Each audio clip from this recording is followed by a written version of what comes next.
एक बार राजा ने फैसला लिया कि वह प्रतिदिन 100 अंधे लोगों को खीर खिलाया करेगा। एक दिन खीर वाले दूध में सांप ने मुंह डाला और दूध में विष डाल दिया। जहरीली खीर को खाकर 100 के 100 अंधे व्यक्ति मर गए। राजा बहुत परेशान हुआ। मुझे 100 आदमियों की हत्या का पाप लगेगा। राजा परेशानी की हालत में अपने राज्य को छोड़कर जंगल में भक्ति करने के लिए चल पड़ा ताकि इस पाप की माफी उसे मिल सके। रास्ते में एक गांव आया। राजा ने चौपाल पर बैठे हुए लोगों से पूछा, क्या इस गांव में कोई भक्ति भाव वाला परिवार है ताकि उसके घर रात काटी जा सके।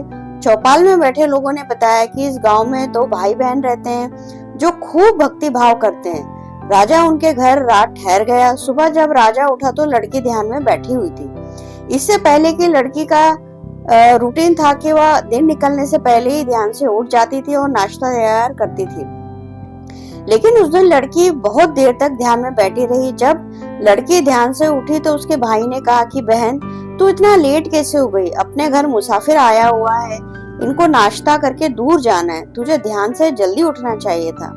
तो लड़की ने जवाब दिया कि भैया, ऊपर एक ऐसा मामला उलझा हुआ था कि धर्मराज को किसी उलझन भरी स्थिति का पर कोई फैसला लेना था और मैं वो फैसला सुनने के लिए रुक गई थी, इसलिए देर तक ध्यान में बैठी रही। मैं तो उसके भाई ने पूछा, ऐसी क्या बात थी? लड़की ने बताया कि फला राज्य का राजा अंधे व्यक्तियों को खीर खिलाया करता था, लेकिन सांप के दूध में विष डालने से 100 के 100 अंधे व्यक्ति मर गए। अब धर्मराज को समझ नहीं आ रहा था कि अंधे व्यक्ति की मौत का पाप राजा को लगे, सांप को लगे या दूध नंगा छोड़ने वाले रसोइयों को लगे। राजा भी सुन रहा था। राजा को अपने से संबंधित बात सुनकर दिलचस्पी हो गई और उसने लड़की से पूछा कि क्या फैसला हुआ। लड़की ने बताया कि अभी तक कोई फैसला नहीं हो पाया है। तो राजा ने पूछा कि क्या मैं एक रात और आपके घर रुक सकता हूँ? दोनों भाई बहनों ने खुशी से उसको हाँ कर दी। राजा अगले दिन के लिए रुक गया, लेकिन चौपाल में बैठे हुए लोग दिन भर यही चर्चा करते रहे कि कल जो व्यक्ति हमारे गांव में एक रास्ता पूछने के लिए आया था और कोई भक्ति भाव वाला घर पूछ रहा था, उसकी भक्ति का नाटक तो सामने आ गया।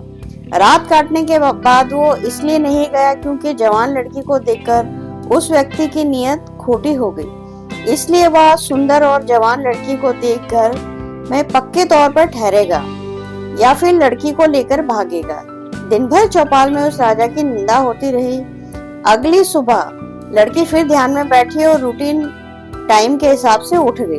तो राजा ने पूछा, बेटी, अंधे व्यक्तियों की हत्या का पाप किसको लगा? तो लड़की ने बताया कि पाप तो हमारे गांव के चौपाल में बैठने वाले लोग बांट कर ले गए। निंदक हमेशा दूसरों के पाप अपने सर पर ढोता रहता है और दूसरे द्वारा किए गए उन पाप कर्मों के फल को भी भोगता है। अतः हमें सदैव निंदा से बचना चाहिए। दोस्तों, अगर आपको हमारी ये प्रस्तुति पसंद आई हो तो हमें कमेंट करना ना भूलें। लाइक करें, शेयर करें और हमारे चैनल को सब्सक्राइब करें। धन्यवाद। अब मैं आपको मिलूंगी अगले वीडियो में एक नई कहानी के साथ।